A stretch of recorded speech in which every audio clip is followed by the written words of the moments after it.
Assalamualaikum warahmatullahi wabarakatuh. Alhamdulillahirrabbilalamin. Wassalatu wassalamu ala rasulillah wa alihi wa sahbihi wa mawalah. Sahabat-sahabat muslim yang dirahmati oleh Allah subhanahu wa ta'ala, shaimin dan shaimat yang berbahagia. Alhamdulillah, kita bersyukur kehadirat Allah. Masih diberi kesempatan untuk bisa silaturahmi, saling menguatkan dan mengingatkan. Bisa juga terus menunaikan tugas kewajiban kita melaksanakan siam di bulan Ramadan dan amal-amal ibadah yang lainnya. Salam dan salawat juga senantiasa kita sampaikan atas cahaya dan teladan kita yang kita rindukan baginda Nabi besar Nabi Muhammad sallallahu alaihi wasallam, kepada para keluarga, para sahabat-sahabatnya, juga umatnya yang dengan baik mengikuti beliau. Amin ya Allah. Nah, tentu saya berharap seluruh kaum muslimin di mana saja berada, khususnya para sahabat-sahabat lah, subscriber, itu saya menggunakan istilah sahabat ya, baik yang menonton juga ya, semuanya lah sahabat-sahabat, saudara, sahabat ya, pengyani di mana saja berada ya, mudah-mudahan senantiasa dicurahkan oleh Allah kesehatan ya, saya lagi kurang sehat dikit ya, mudah-mudahan Allah saya langsung buka kesehatan lagi, diberi ketenangan, kelapangan rezeki, kelancaran urusan ya, karena kita sebentar lagi sudah masuk ke Idul Fitri ya, Lebaran itu banyak kesibukan lah, wajib pulang kampung ya, yang menyiapkan keperluan buat Lebaran. Nah, mudah-mudahan semua keperluan kita dicukupkan oleh Allah Subhanahu wa taala, di semua urusan perjalanan kita yang lainnya dilancarkan oleh Allah Subhanahu wa taala ya. Tapi yang paling penting keistiqomahan kita, nilai kualitas iman dan takwa kita yang penting nih, harus selalu juga kita jaga. Jangan sampai kita pulang kampung baju baru ya kan, semua baru, ternyata dalamnya ya masih yang lama, yang rusak. Jangan sampai. Jadi hati juga mulai baru, jadi ada pembaharuan, ada perbaikan. Kenapa? Karena ya itulah daripada arti di fase yang terakhir yang kemarin sudah disampaikan sebagai fase itqu minan nar, kebebasan. Jadi menjadi orang yang terbebas, orang yang kembali kepada fitrah, orang yang tidak dikuasai, dibelenggu, dijajah, dimanfaatkan oleh hawa nafsunya. Tapi justru hawa nafsu itu kita yang mengendalikan. Jadi kita jangan ditunggangin sama hawa nafsu. Jadi jangan manusia ditunggangin sama kuda, tapi kita yang nunggangi kuda. Jadi nafsu ibarat kuda liar. Jadi kita jinakan, kita kendalikan. Nah, kita gunakan untuk yang bermanfaat buat ibadah, seperti itu. Ini kita menuju kepada itqu minan nar, seperti itu. Pembebasan diri kita dari penjajahan hawa nafsu kita. Ya, mudah-mudahan sudah kita di Palestina juga terbebas dari penjajahan hawa nafsunya Israel ya. Amin ya Allah. Nah, untuk bisa terbebas itqu minan nar, kemarin syaratnya udah disampaikan. Hati harus kembali kepada ingat tujuan dan kita adalah mardotilah. Itu ilahi anta maksudi warido kamatlubi, itu harus jadi dasar patokan kita. Nah, yang kedua, kita harus mulai mengikis nih, mengintrospeksi atau mengoreksi nih sifat yang menyebabkan timbulnya kita masuk ke dalam neraka. Apa itu sifat yang bisa menghantarkan kita, menjerumuskan kita masuk ke dalam neraka? Yang pertama adalah sifat yang sangat halus, sifat yang sangat tersembunyi, sifat yang kita kadang-kadang sendiri tidak bisa tahu atau tidak sadar, yaitu sifat kibir. Apa itu kibir? Sifat sombong. Na'udzubillah, summa na'udzubillah. Itu. Jadi ini yang harus kita kikis nih. Itu karena ini seringkali kita nggak paham, kita nggak sadar kalau kita punya sifat kibir. Karena sejarahnya yaitu seorang makhluk Allah, seorang makhluk Allah yang sekelas malaikat yang bernama Azazil ya, yang beribadah kepada Allah bersama malaikat, bahkan dia menjadi tokohnya lah, pemimpinnya malaikat juga. Ternyata dia menyimpan sifat kibir tadi, sifat sombong, yang akhirnya dilikuidasi oleh Allah Subhanahu wa taala. Jadi di saat iblis sedang beribadah bersama malaikat, bertasbih, sholat, semuanya berzikir ya. Malaikat tiba-tiba Allah datang menyampaikan berita, sesungguhnya ini jailun fil ardi khalifah. Aku ingin menjadikan seorang pemimpin di muka bumi. Gitu. Iblis itu malaikat sebenarnya protes. Kenapa engkau akan membuat sesuatu makhluk, satu penciptaan yang akan nanti membuat kerusakan? Sotoy lo katanya Allah, malaikat ya kan. Karena alamu, saya lebih tahu dari kalian semuanya. Itu. Kafasjudu, ayo sujud.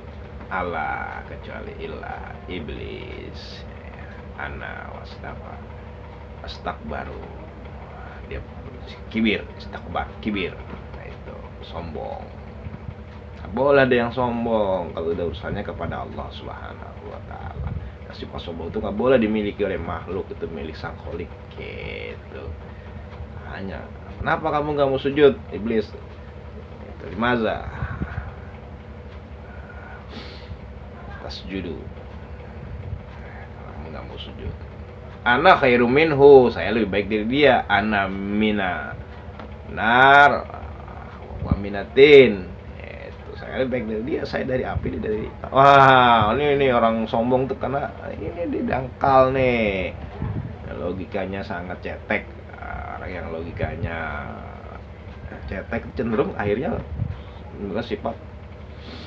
Nah itu, dia merasa lebih baik karena dia dari api. Ya Allah, apa yang baik, api matanya sama aja lah, sama-sama makhluk, sama-sama ciptaan Allah, yang beda cuma fungsinya. Gitu. Jadi ya cara pandang, sudut pandang yang salah yang diluruskan sama Allah. Tapi masalahnya ada sifat sombongnya. Jadi yang menyebabkan ada sudut pandang yang salah, ada sombong, udah susah, gak bisa dilurusin gitu. Jadi ini sahabat-sahabat. Jadi nah kita Ramadan, kita siam, sebenarnya sasaran utamanya mengikis sifat sombong karena sifatnya tersembunyi dia. Gitu. Dan dia ada di antara orang-orang yang memiliki dunia. Apa itu berupa harta, apa itu berupa kekuasaan ya, itu apa itu berupa ya tadi ilmu ya, apa aja lah yang bersifatnya wah gitu. Jadi ini kan dalam bentuk dunia, dia akan bersembunyi di situ. Nah ini masalahnya. Jadi ini yang harus kita kikis. Jadi mengikis sifat sombong itu yang utama. Kalau sifat sombong terkikis berarti itkun minanar, terbebas dari neraka. Tapi kalau masih ada sifat sombong ya berarti belum terbebas dari neraka, siap mencaplok gitu. Karena yang menyebabkan iblis jatuh ke dalam neraka dan menjadi pemimpinnya di dalam neraka disebabkan karena ana khairum minhu, merasa lebih baik dari Adam. Nah, itulah sebenarnya sifat sombong. Nah, jadi al-kibir gomsunas wa batarul haq wal gomsunas, kata Rasulullah SAW dalam hadisnya. Jadi al-kibir, ma huwa kibir ya Rasulullah, apa dia sombong ya Rasulullah? Al-kibir kata Rasulullah, al-kibir, nah itu batarul haq, kamu terhadap yang benar itu kamu nggak mau, tolak. Gitu. Jadi terhadap kebenaran itu langsung sifatnya ngejas, nyimpulin. Itu dia aja yang benar sendiri udah. Terus wagum sunas, dan dia merendahkan orang lain, manusia tuh. Jadi tiap orang lain cenderung merendahkan. Nah, itulah sifat ciri-ciri daripada kiber, atau definisi daripada kiber, di mana kita memiliki sifat terhadap kebenaran itu nggak respect, itu nggak cenderung, nggak connect, ya kan gitu. Nah, jadi ya tapi kenapa ya? Karena hawa nafsunya masih melekat di dalam diri. Gitu. Setan masih bersembunyi, belum mampu terkikis selama 20 hari lebih kita berpuasa. Dia masih melekat dalam diri kita, di kepala kita, ya kan, di seluruh peredaran darah kita, ya kan, sampai masuk ke dalam jantung sampai ke hati. Wah, ini masih melekat, dia masih punya pos-pos ya. masih bersembunyi di pos-pos tertentu ya. Makanya dalam kajian tasawuf pos-pos itu dibersihin dengan zikir kepada Allah Subhanahu wa taala, sahabat-sahabat yang dirahmati Allah Subhanahu wa taala. Jadi itu ini yang harus kita perhatikan, sifat kibir nih. Kalau kita mau itkun minanar, terbebas dari neraka. Karena kalau sudah sifat kibir masih ada, itu bisa abadan nih nerakanya. Nerakanya bisa selama-lamanya.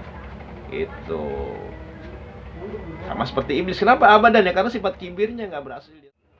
Nah, jadi sahabat-sahabat yang dirahmati Allah Subhanahu wa taala, ini artinya itkun minanar, berarti kita akan terbebas dari sifat sombong. Begitu aplikasinya, relevansinya kalau kita menghubungkan pengertian itu dengan realita. Jangan memahami agama itu cuma imajinasi. Wah, ntar masuk bebas neraka nih. Cirinya mana? Nggak ada. Wah, itu imajinasi namanya, memahami secara imajinasi.